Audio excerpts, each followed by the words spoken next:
Siyudad San Fernando, lalam ning liderato ng Mayor Vilma Caluag, binuuyeng technical working group kimpa magbuong Rainbow House para kareng Golden Gaze. Ay ning report ng Patricia Mamangon.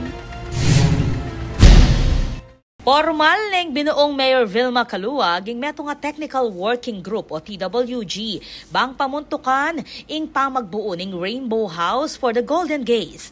Meto nga inisyatiba alayong mamieligtas at apanaligang pasilidad para kareng senior citizens a miyembro ning LGBTQIA+ community king San Fernando. Makasulat king Executive Order number CMO 2025-038 ing mandato, miyembro at schedule ning meeting ng TWG.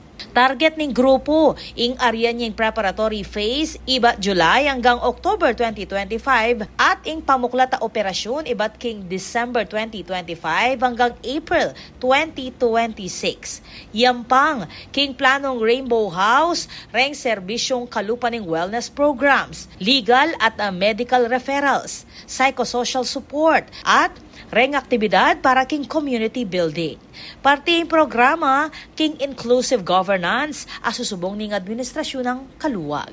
Ako po, Patricia Mamangon para king News Force Pampanga. Balitang tutuking Balen, Susuyo.